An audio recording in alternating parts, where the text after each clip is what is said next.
혹시 이런 생각 자주 하시나요? 너무 무기력하고 나 자신이 무가치하다. 아무도 못 믿겠고 내가 혼자 앞장서야만 될 것 같다. 일이 풀릴 듯 하다가 꼬이고 열심히 사는데 내 뜻대로 되는 게 하나도 없는 것 같다. 이 세상이 나에게 등을 돌린 것 같다. 이런 생각 해보신 적 있다면 오늘 이 영상이 인생을 바꿀 터닝포인트가 될 거예요. 내 무의식 속에 해결되지 않은 상처는 현실에서 비슷한 사건을 무조건 끌어당기게 되어 있습니다. 이 세상은 거울이에요. 내가 의식적으로 생각하고 원하는 걸 비춰주는 거울이 아니라 내가 알아차리지 못하는 무의식 속의 관념을 비춰주는 거울이요. 무의식 속에 아무도 나를 도와주지 않는다. 이 세상은 무서운 곳이고 난 늘 혼자 헤쳐나가야만 된다. 라는 무력감과 두려움을 가지고 있으면 현실은 신기하리만치 그 각본대로 움직여요. 또 내 뜻대로 안 된다. 또 나 혼자 감당해야 된다. 인생은 역시 힘든 거다. 라는 관념을 그대로 보여주는 상황들을 정확하게 끌어당기는 거죠. 이제 더 이상 문제의 해결책을 외부에서 찾지 마세요. 모든 원인과 해결책은 여러분 내부에 있습니다. 더 정확하게 말하면 무의식 속에 있어요. 오늘 영상에서는 과거에 상처 입은 무의식이 어떻게 현재의 괴로운 사건들을 반복해서 불러들였는지, 그리고 반대로 이 무의식을 알아차리고 정화해 주었을 때 인생이 얼마나 기적처럼 스르륵 풀려나가는지 그 원리를 제 사례를 들어서 아주 쉽게 풀어드릴 거예요. 특히 우리가 느끼는 이 무기력감과 내 뜻대로 다 조종해야만 된다는 이 과도한 통제 욕구는 3번 차크라의 에너지 불균형이 생겨난 건데요. 이 불균형을 어떻게 해결해야 되는지 짚어드릴게요. 오늘 이 비밀을 알고 나면 더 깊은 차원에서 내맡김과 내려놓음이 가능하게 될 거예요. 제가 그랬거든요. 오늘 이 영상을 처음으로 저를 만나신 분들을 위해서 본격적인 이야기에 들어가기 전에 꼭 하나 짚고 들어가고 싶은 게 있어요. 방금 제가 말씀드린 이 차크라라는 단어를 듣고 좀 영적이거나 종교적인 영상인가? 하고 거부감이 드셨을지도 모르겠어요. 근데 여러분, 차크라는 종교적이거나 영적인 것과는 관련이 없습니다. 차크라는 우리 몸에 존재하는 에너지 센터일 뿐이에요. 눈에 보이지 않는다고 해서 존재하지 않는 것이 아니죠. 천재 과학자 니콜라 테슬라도 아인슈타인도 하나같이 입을 모아서 말했어요. 이 세상의 모든 것은 에너지다. 본질을 바꾸고 싶다면 에너지를 이해해야 된다. 라고요.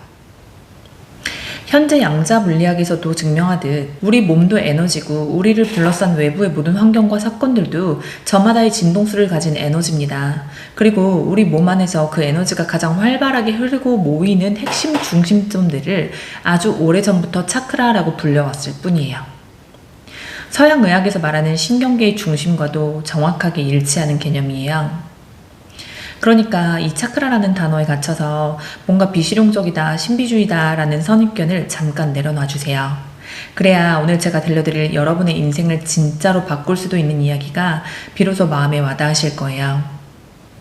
제 영상을 보고 계신 분들이 아직도 가끔 물어보시는 내용이 있어요. 그래서 무의식 정화를 어떻게 하냐고요. 여러분, 제가 누누이 말씀드리는데 무의식 정화라는 어떤 의식이 있는 게 아니에요. 그냥 여러분 삶 자체가 교실이고 학교예요. 여러분이 지금 이 영상을 보고 있는 이유가 뭐예요? 삶이 만족스럽고 행복하기만 하다면 지금 제 얘기 듣고 계시지 않겠죠.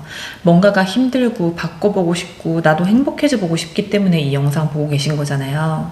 그렇다면 답은 이미 나와 있습니다. 지금 여러분을 끊임없이 괴롭히고 있는 그 사건, 그 사람, 그 숨막히는 상황이 바로 우주가 보내준 최고의 선생님이자 신호예요. 이 시그널을 잘 포착하셔서 이용하셔야 돼요. 보물은 여러분 안에 있어요. 제발 다른 데 가서 엄한 거 찾고 돌아다니지 마시고 내면에 집중하세요. 사실 뭔가 더 다른 게 있을 거다, 더 쉽고 빠른 확실한 공식이 있을 거다 라고 믿고 싶은 것도 내면을 들여다보고 싶지 않은 무의식의 방해 공작입니다. 내면에 거대한 쓰레기와 공포가 도사리고 있다는 걸 무의식이 아니까 본능적으로 도망치고 싶은 거죠. 하지만 여러분, 이 길을 통과하는 방법은 오로지 그 길을 뚫고 지나가는 것 뿐이에요. 다른 방법은 없어요. 밖에서 더 쉽고 빠른 다른 방법들을 찾아 헤매며 보내는 시간은 결국 여러분이 감내해야 될 고통과 불행의 터널을 더 길게 만들 뿐이에요. 제가 어떻게 제 삶 속에서 문제라고 불리는 일들을 해결해 나가고 무의식을 정화해 갔는지 제 최근 사례를 들여서 쉽게 설명해 볼게요. 저는 어떤 일이 있든 입 꾹 닫고 혼자 해결하면서 살아왔어요. 그래서 이렇게 불특정 다수에게 제 사례를 말씀드리는 게 아직도 힘들고 어색한 일이긴 하지만 여러분을 위해서 용기 내 볼게요. 귀 쫑긋 세우고 잘 따라와 주세요. 얼마 전에 저에게 아주 잠깐이긴 하지만 지푸라기 하나 들 힘조차 없는 무기력이 찾아왔었어요. 이번에도 역시나 현실에서 여러 가지 사건들이 저의 무의식 속에 아픈 상처를 보여줬는데요. 살다 보면 인생에 해결해야 될 일들이 무슨 도미노처럼 몰아칠 때가 있잖아요. 얼마 전에 제 상황이 딱 그랬었어요. 가장 믿고 애정하던 직원이 갑자기 그만두게 되면서 후임을 구해야 되는 막막한 상황에 놓였었고요. 해결해야 되는 행정적인 문제가 있어서 구청에 서류를 냈는데 관계부서에서 일을 차일피일 미루면서 제 마음을 조급하게 만들었어요. 설상가상으로 종합소득세 처리를 맡겨둔 세무사는 자꾸만 실수를 연발해서 세금 신고를 몇 번이나 수정해야만 됐어요. 엄청난 스트레스였어요. 이 모든 일이 한꺼번에 터지니까 과거에 늘 그래왔듯이 제가 어떻게든 앞장서서 이 문제들을 빠르게 해결해야 된다고 생각했어요. 그래서 여기저기 전화를 돌리고 머리를 싸매면서 고민했죠. 근데 뜻대로 되지 않았고 많이 스트레스를 받았거든요. 그래서 머리 좀 식히려고 근교로 드라이브를 나갔는데 그곳에서 한동안 제 삶에서 보이지 않던 너무나 안쓰러운 광경을 목격하게 된 거예요. 제 영상을 이전부터 보신 분들은 아실 거예요. 제가 예전 영상에서 어릴 적에 성추행당했던 기억, 제대로 보호받지 못했던 아픈 내면 인격을 정화하고 나서 더 이상 유기견 구조에 집착하지 않게 되었다고 말씀드린 적이 있었죠. 그 전까지는 제 손을 거쳐서 구조되고 직접 거두어서 입양 보낸 동물들만 한 30마리 가까이 돼요. 그때는 그 불쌍한 동물들을 돕지 않으면 제가 진짜 미칠 것 같았거든요. 어릴 적에 보호받지 못했던 비참한 제 자신을 그 동물들에게 투사했기 때문이에요. 하지만 정화 이후에는 그 투사의 고리가 딱 끊기면서 그런 상황들로부터 어느 정도 자유로워졌었어요. 실제로 그런 안쓰러운 동물들이 제 눈에 띄질 않았어요. 근데 그날 드라이브길에 좁고 더러운 철장 속에 갇혀서 음식물 쓰레기, 진짜 말 그대로 음식물 쓰레기였어요. 그걸 먹으면서 연명하는 강아지를 보게 된 거예요. 순간 제 마음이 다시 처참하게 무너져 내리더라고요. 당장 그 쓰레기 그릇을 비우고 제 차에 있던 사료와 간식을 챙겨주고 돌아 나오는데 제가 지금 저 강아지를 위해서 해줄 수 있는 게 아무것도 없다는 현실이 너무 괴로웠어요. 그래서 그때 바로 제 무의식을 들여다보기 시작했어요. 자, 보세요, 여러분. 이 부분이에요. 저는 현실에 어떤 괴로운 사건이 생기면 항상 제 몸에 집중하면서 제 내부로 들어가요. 외부 문제를 해결하는 모든 노력을 멈추고 그냥 내 안으로 들어가서 원인과 해결책을 찾아보는 거예요. 이게 무의식 정화 방법이에요. 뜬장에 갇혀서 음식물 쓰레기 먹는 그 가여운 강아지, 처리해야 되는 모든 일들, 이 모든 게 다 내 힘으로 당장 어찌할 수 없는 세상의 영역이었는데도 불구하고 제 무의식은 내가 다 통제해야지 해결할 수 있어 라면서 과도하게 노력하고 있었던 거예요. 근데 내 뜻대로 통제가 되질 않으니까 결국에는 난 아무것도 할 수 없다라는 극단적인 무력감이 올라왔어요. 왜 내 뜻대로 되는 게 하나도 없을까라는 좌절도 같이 들었고요. 곧바로 더 이상 뭔가를 해나갈 힘이 없다는 무력감이 저를 짓눌렀어요. 지푸라기 들 힘조차 없는 그런 무력감이요. 그렇게 누워서 나 이제 아무것도 못하겠다. 곁에 아무도 없이 혼자 아둥바둥하면서 살아남으려고 애쓰는 거 도저히 못 해먹겠다. 이제 나 힘이 없다. 아무것도 못하겠다. 라고 하면서 울고 있는데 문득 무의식 속에 봉인된 기억 상자가 열리면서 한 가지 사건이 수면 위로 탁 떠올랐어요. 제가 7살 때까지 저희 가족은 화장실이 밖에 있는 주택에 살았었거든요. 그래서 밤에 화장실을 가려면 밖으로 나와야 되는데 캄캄한 마당을 지나서 혼자 화장실을 가는 게 어찌나 무섭던지 항상 화장실 가고 싶은 걸 참아서 병원에 자주 다녔던 기억이 나요. 화장실은 가야 되는데 그 애기가 너무 무섭고 고민하다가 애써 용기 내서 엄마한테 같이 가달라고 하면 엄마가 다 큰 년이 뭐가 무섭냐고 빨리 갔다 오라고 혼을 냈었거든요. 화장실 가자니까 캄캄한 마당이 너무나 공포스럽고 그렇다고 다시 방으로 들어가자니까 엄마한테 혼이 날 게 더 무서웠던 그 조그만 아이. 이도저도 못한 채 컴컴한 마루에 홀로 서서 발만 동동 구르면서 서럽게 눈물 흘리던 6살, 7살 때의 제가 보였어요.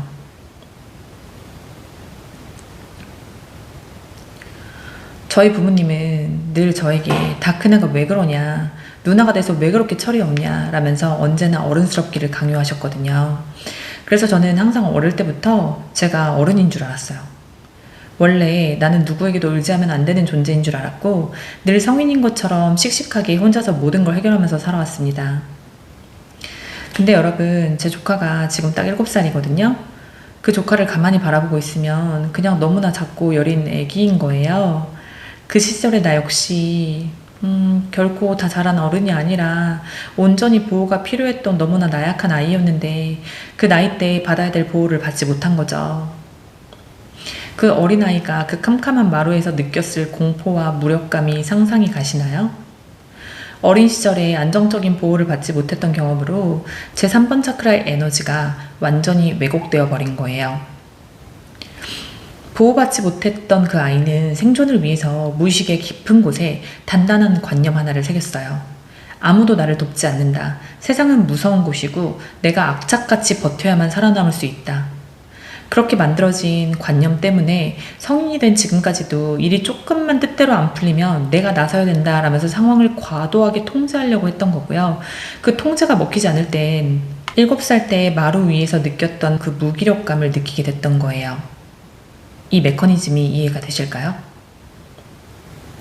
최근 저에게 몰아쳤던 모든 행정적인 문제, 직원 문제, 이 모든 게 전부 이 아픈 7살의 내면 인격을 찾아내어서 안아주고 정화하라는 우주의 정교한 미러링이었던 거고요.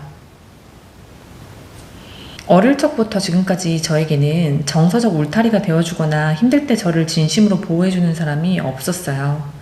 체력적으로 아무리 힘들고 버틸 수가 없을 정도일 때도 링겔 꽂고 일하러 나올 정도로 저를 몰아쳤어요.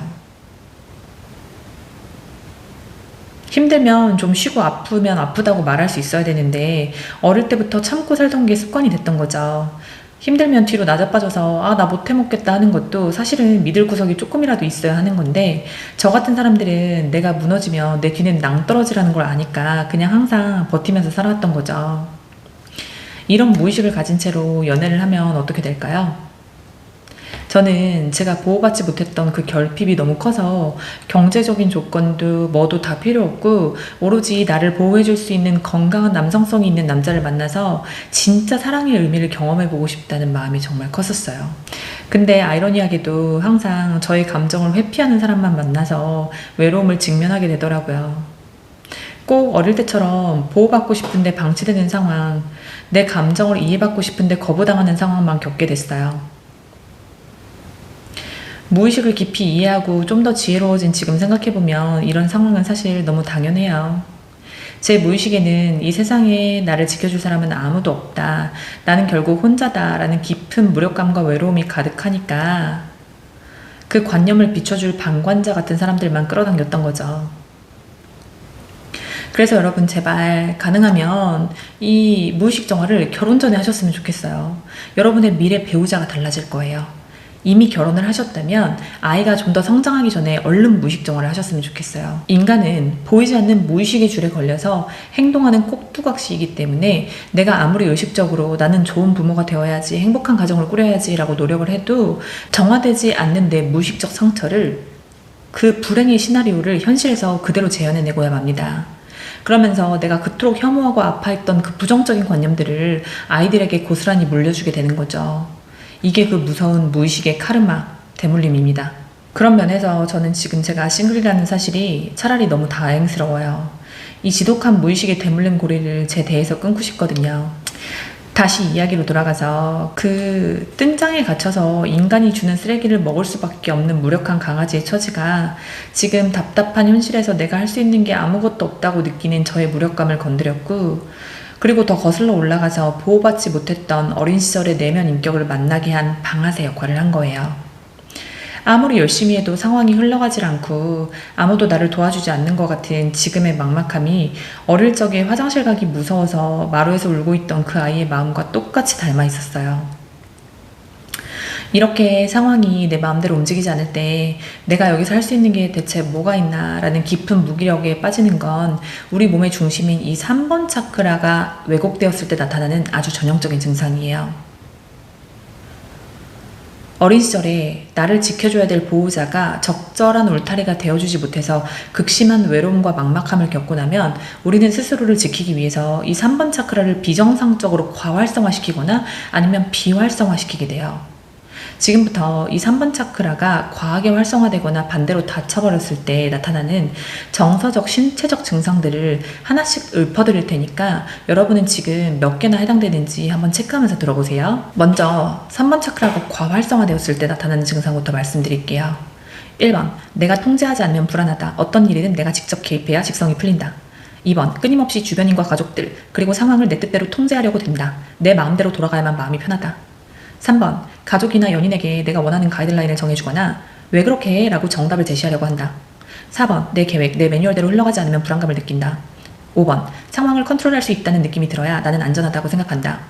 6번, 내가 얼마나 잘하고 있는지, 얼마나 잘 살고 있는지, 얼마나 노력하고 있는지를 주변인에게 증명하기 위해 애쓴다.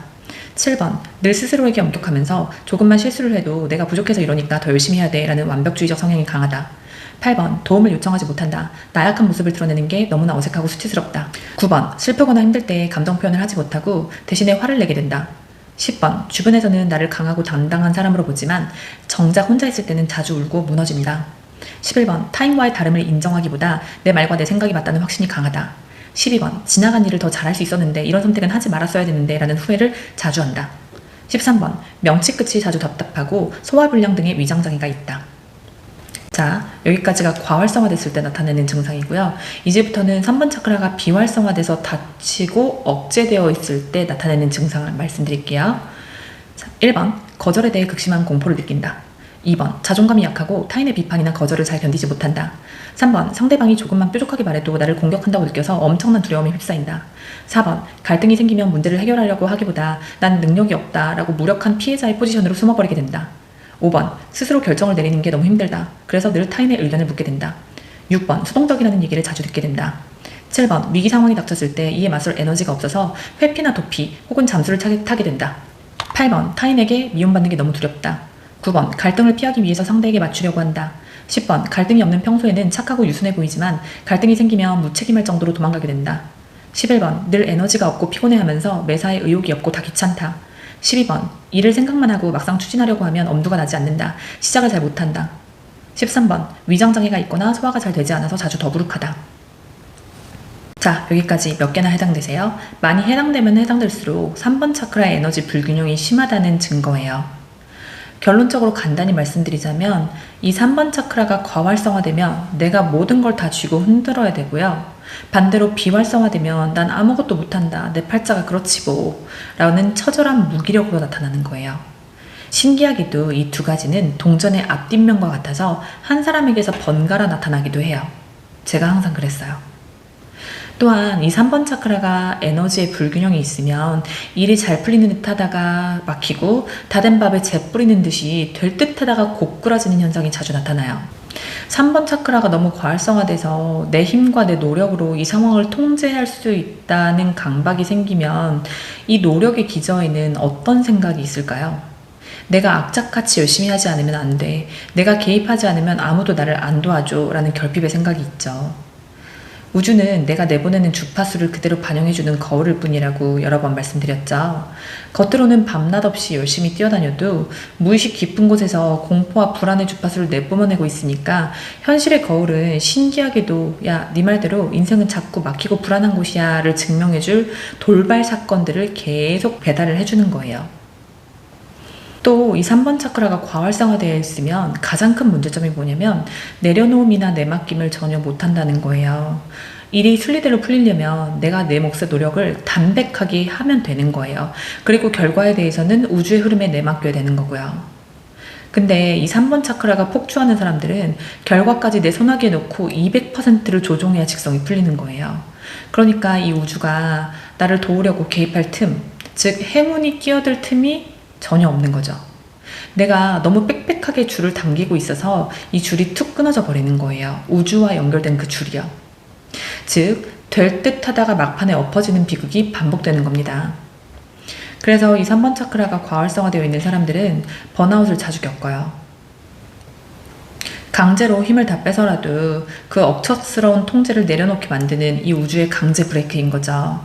제가 얼마 전 겪었던 그 무기력과 번아웃 역시 제 무의식이 억척스럽게 쥐고 있던 통제 욕구를 내려놓게 하려는 우주의 강제 브레이크 역할이었던 거고요. 반대로 3번 차크라가 너무 힘이 없고 억제되어 있어도 일이 잘 엎어져요.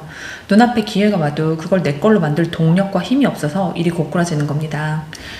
이 아픈 무의식들을 정화하고 나서 3번 차크라가 마침내 온전하게 균형을 잡으면 우리 삶에 어떤 기적 같은 일들이 일어날까요? 먼저 내 삶의 주도권을 내가 쥐게 돼요. 내가 해야 될 일은 명확하고 당당하게 맷집 있게 추진해 나갑니다. 하지만 딱 내 몫에 최선을 다한 그 결정적인 순간에는 결과에 대해서는 어떻게 되든 우주가 나한테 가장 좋은 걸 줄 것이다를 믿게 되는 거예요. 그래서 부드럽게 손을 톡 놓아버릴 수 있게 되는 거고요. 통제하려 들지 않고 온전히 내맡기기 때문에 빡빡하게 막혀있던 일들이 마치 거짓말처럼 유연하게 풀리기 시작하고 결정적인 순간에 귀인이 먼저 손을 내민다든지 아니면 절묘한 타이밍이 기가 막히게 착착 맞아떨어지는 동시성을 일상에서 경험하게 되는 거예요. 저는 아주 오랫동안 이 3번 차크라가 과활성화돼서 고장난 기관차처럼 폭주하면서 살았어요. 이렇게 3번 차크라가 과활성화된 이유에는 아까 말씀드렸듯이 보호받아야 될 때 보호받지 못하고 혼자 헤쳐나가야 됐던 경험이 컸죠. 저는 어릴 때 다치거나 넘어져도 학교에서 안 좋은 일이 있어서 너무 힘들어도 누구에게도 부모님에게도 말하지 못했어요. 울지도 못했어요. 울면 부모가 죽었냐, 왜 우냐, 그만 좀 쳐울어라 라고 혼났거든요. 나를 지켜줄 사람이 아무도 없으니까 제가 살아남으려면 어떻게 해야 되겠어요. 내가 나의 보호자가 되어야 되고 내가 나를 지켰어야만 되는 거예요. 나약함을 표출하면 항상 거부당하고 수치스러워졌으니까 나약함을 표출할 줄 모르는 그저 드세 보이고 강해 보이는 여자로 아주 오랜 시간 살아왔던 거예요. 이렇게 여성성을 잃게 되는 거고요. 그래서 상처가 깊을수록 외부에 드러내어지는 모습은 드세 보이게 되어 있어요. 겉으로는 이렇게 살아왔지만 무의식 속에는 반대로 저 좀 보호해주세요. 너무 무서워요. 라며 울고 있는 어린아이가 억눌려 있었던 거죠. 근데 그 마음을 드러내봤자 들어줄 사람이 없고 그렇게 나약하게 살아가면 저 자신을 보호할 수가 없으니까 제 3번 차크라에 엄청나게 힘이 세고 드세 보이고 차가운 내면 인격을 하나 더 만들어내서 그 페르소나를 앞세우면서 살아왔던 거예요. 그게 외부에 보여지는 저의 페르소나였던 거고요. 그 내면 인격은 나약한 아이를 보호하고 꽁꽁 숨기기 위해서 내가 더 독해져야 돼. 더 도끼를 품어. 더 강해져야 돼. 아무도 믿지 말고 내가 열심히 해야 돼. 그럼 다시는 상처받을 일도 없을 거야. 라고 외치며 달려왔던 거죠.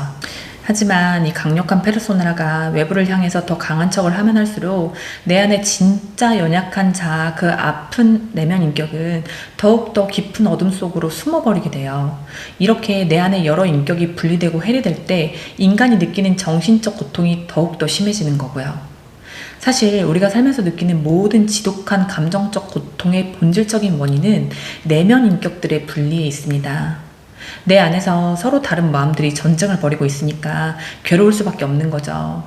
이 찢어진 인격들이 마침내 서로를 알아차리고 치유되고 통합될 때 우리는 비로소 삶에서 단 한 번도 느껴보지 못한 진정한 편안함과 절대적인 안정감을 느낄 수 있게 되는 거예요. 이 영상을 보고 계신 분들 중에 부모님이거나 앞으로 가정을 꾸리실 분들이 많을 것 같아서 정말 중요한 팁을 하나 더 드리려고 해요. 저처럼 보호받아야 될 때 보호받지 못하고 성장을 해도 이 3번 차크라가 과활성화되거나 비활성화되기도 하지만 반대로 부모로부터 너무 과도한 보호와 과잉 통제를 받으면서 자라도 3번 차크라가 힘을 잃어요. 제가 요즘에 10대나 20대들을 보면서 어떻게 저렇게 희마리가 하나도 없고 매가리가 없지? 말 한마디를 똑 부러지게 못하네? 어떻게 저렇게 애기 같고 나약해 보일까라는 생각을 정말 많이 하거든요. 왜 그런지 저 스스로 생각을 해봤는데 그래서 내린 결론이 이거예요. 부모의 과도한 통제와 보호가 아이들의 영혼의 성장판을 완전 닫아버리는 거죠. 여러분, 비닐하우스 안에서 온실 속 화초처럼 자란 식물보다 한겨울에 매서운 서리를 맞아가면서 노지에서 거칠게 스스로 자라난 풀이 훨씬 더 강인하고 영양분이 많다는 거 다 아시죠? 모든 생명체는 스스로 일어서기 위해서 적당한 아픔과 시련, 그리고 실패라는 경험이 반드시 필요합니다. 그래야만 외부의 공격으로부터 나를 지켜내기 위해서 내면에 스스로 단단한 에너지를 축적하거든요. 근데 부모가 자신의 과거를 치유하지 못해서 내 아이만큼은 안 아프게 키울 거야, 내 아이 꼭 앞길에는 꽃길만 깔아줄 거야 라고 마음먹고 사사건건 도와주고 때로는 맘충 역할까지 해가면서 내 아이를 과도하게 보호하면서 키운다면 어떻게 될까요? 그 아이들은 실패와 시련의 경험이 없으니까 내면에 자기 자신을 보호할 에너지를 축적할 필요성을 못 느끼게 되는 거예요. 그래서 요즘 아이들이 성별을 막론하고 마음의 맷집이 엄청 약해가지고 조그만 스트레스에도 쉽게 무너지고 포기하는 겁니다. 그래서 다시 한번 말씀드리지만 이미 부모시라면, 그리고 결혼할 예정이라면 꼭 무의식 정화를 하셔야 돼요. 내 안의 두려움이 청소되어야 비로소 내 배우자와 내 아이를 당당하고 독립적인 영혼으로 믿고 바라봐 줄 수 있는 진정한 울타리가 돼줄 수 있습니다. 지금까지의 내용도 뭐 하나 거를 타선이 없는 중요한 이야기였지만 지금부터는 더 중요한 이야기를 해드릴게요. 제가 3번 차크라를 어떻게 정화했고 어떻게 현실이 바뀌었는지 얘기해 드릴게요. 제가 아까 말씀드렸던 무서워서 화장실에 못 가고 마루에서 혼자 울던 그 보호받지 못했던 아이, 그리고 그 연약한 아이를 지키기 위해서 내세우며 살았던 저의 강인하고 드센 그 페르소나를 발견하고 정말 많이 울었어요. 저의 어린 시절이 너무 안타깝고 안쓰러워서 진짜 많이 울었어요. 그동안 혼자 살아남아 보겠다고 누구의 도움도 없이 혼자 아둥바둥 견뎌내온 세월, 제가 겪었던 모든 일들이 스쳐가면서 저 자신이 안쓰러워서 정말 많이 울었어요. 울면서 동시에 3번 차크라가 있는 이 부분을 톡톡 건드렸거든요. 이건 나중에 때가 되면 더 자세히 알려드릴게요. 제가 이미 영상에서 저의 인생에 대해서 그리고 아픔들에 대해서 많이 공개하긴 했지만 아직 못다한 이야기가 정말 많아요. 아니 뭐가 또 있어 싶으시겠지만 사실 아직 반절도 못 풀었습니다. 그만큼 제 인생이 정말 스펙타클했어요.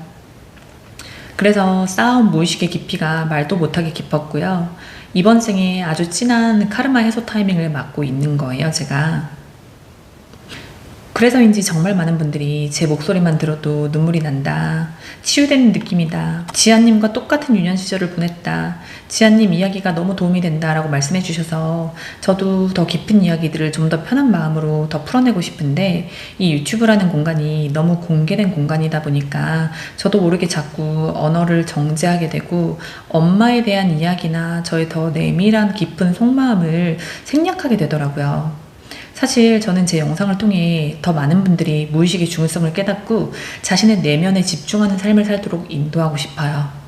더 나아가서는 자신 안에 있는 진짜 내 집, 참나, 신성의 존재도 깨닫도록 도와드리고 싶고요. 근데 제가 이 공개 영상에서 뭐 제가 견성했던 이야기, 좀 더 깊은 저의 속마음, 제 엄마에 대한 이야기, 영적인 이야기들을 하면 아무래도 좀 거부감이 들고 부작용이 있을 것 같다는 생각에서 언젠가는 멤버십 영상을 통해서 그런 이야기들을 좀 더 편안하게 풀고 싶다는 생각이 요즘에 들어요.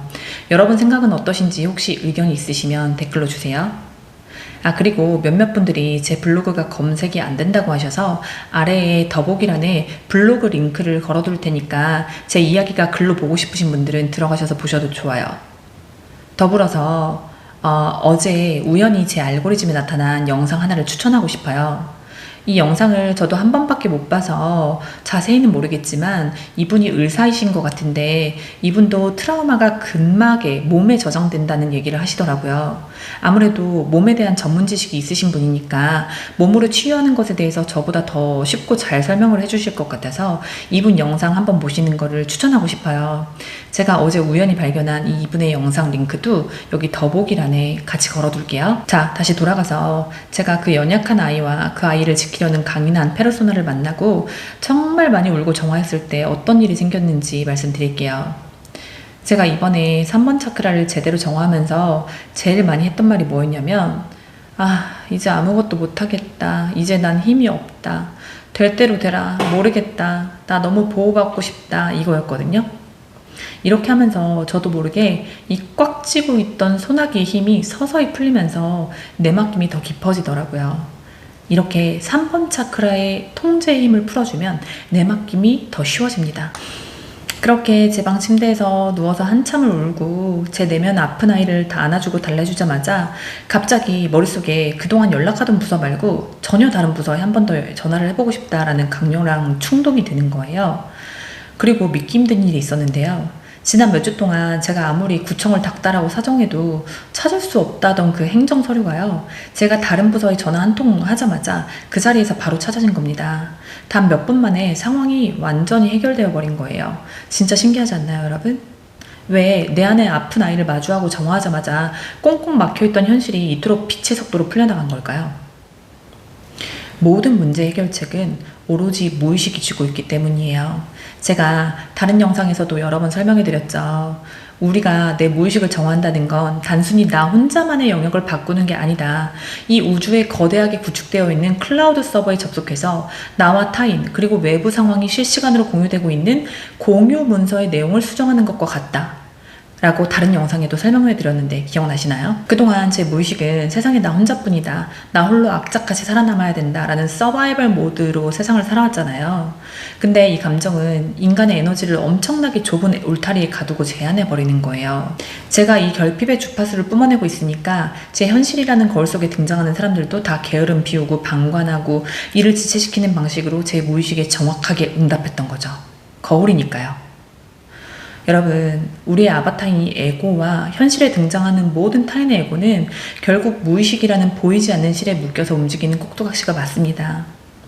우리는 무의식의 세계에서 모두가 긴밀하게 연결되어 있어요. 그러니까 밖에 나가서 상황이나 사람을 바꾸려고 할 필요가 전혀 없습니다.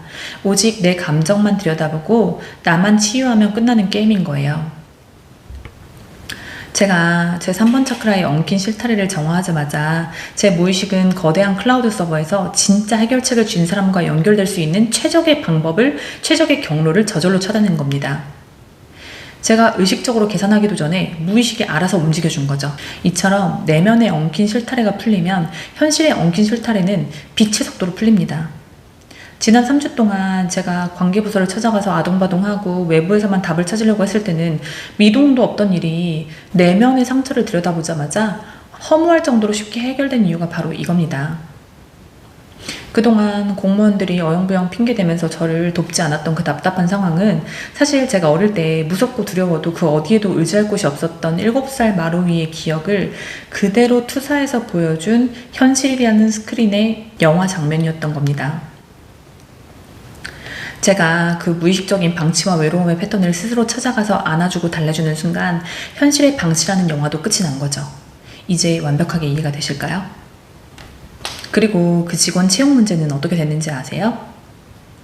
제가 아끼고 믿었던 직원이 그만둔다고 해서 후임을 구하려는데 아무리 면접을 봐도 마음에 드는 사람이 없었어요.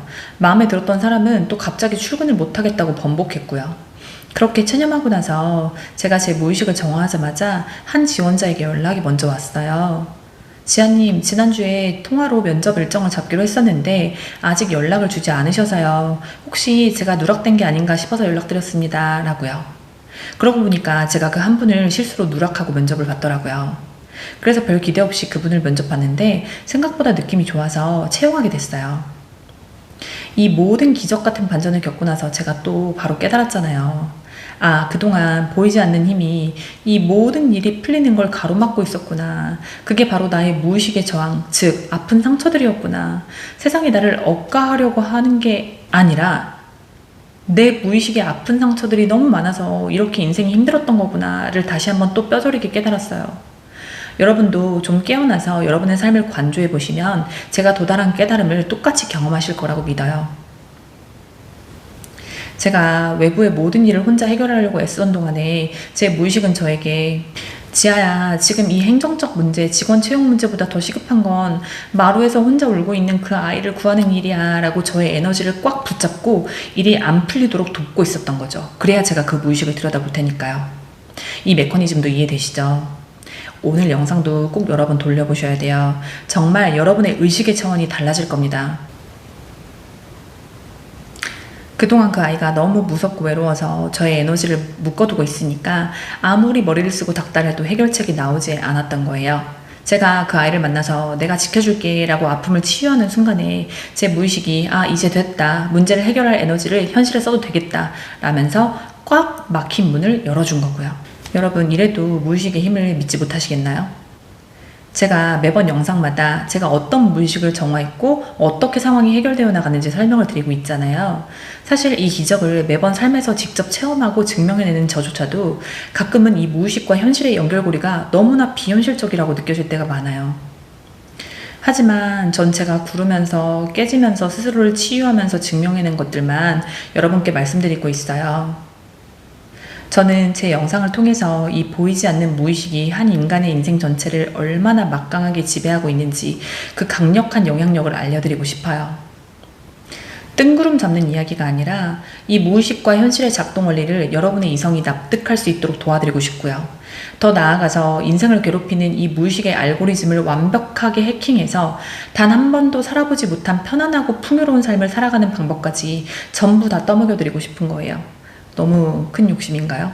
제가 오랜 시간 동안 진짜 개고생하면서 얻은 이 귀한 통찰들을 매 영상에 아낌없이 담아두고 있어요. 그러니까 부디 이 영상들을 반복해서 보고 들으시면서 여러분만큼은 저보다 훨씬 더 쉽고 훨씬 더 빠르게 이 치유의 길을 걸어가셨으면 좋겠습니다.